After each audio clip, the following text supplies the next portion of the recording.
Assalamualaikum warahmatullahi wabarakatuh. Saya Nahda Mutmainah.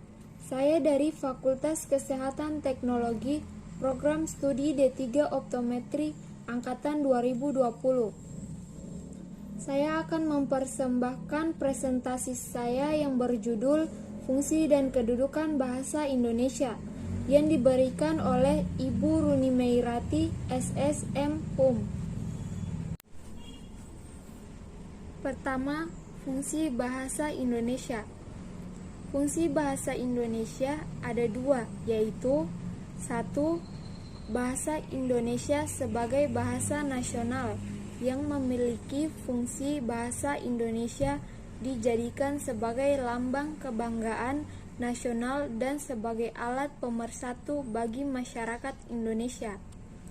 2. Bahasa Indonesia sebagai bahasa negara yang memiliki fungsi bahasa resmi kenegaraan sebagai pengantar di bidang pendidikan dan bahasa resmi dalam perhubungan tingkat nasional untuk hubungan tingkat nasional. Kedua, kedudukan bahasa Indonesia. Bahasa Indonesia memiliki dua kedudukan yang sangat penting, yaitu sebagai bahasa nasional dan bahasa negara. 1. Sebagai bahasa nasional. Fungsi bahasa Indonesia diantaranya adalah untuk mempererat hubungan antar suku Indonesia.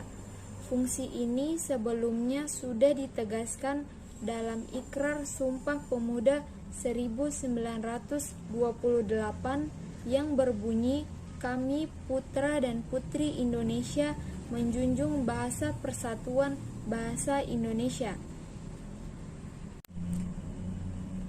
2.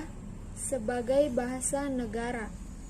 Kedudukan bahasa Indonesia sebagai bahasa negara dikukuhkan setelah sehari kemerdekaan Republik Indonesia atau seiring dengan berlakunya Undang-Undang Dasar 1945. Bab 15 Pasal 36 dalam Undang-Undang Dasar 1945 menegaskan bahwa bangsa negara ialah bahasa Indonesia.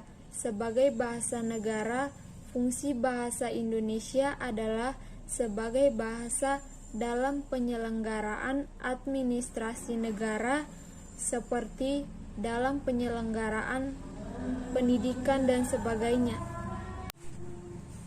Sekian presentasi yang saya bawakan. Saya tutup dengan ucapan wabillahi taufiq walhidayah. Wassalamualaikum warahmatullahi wabarakatuh.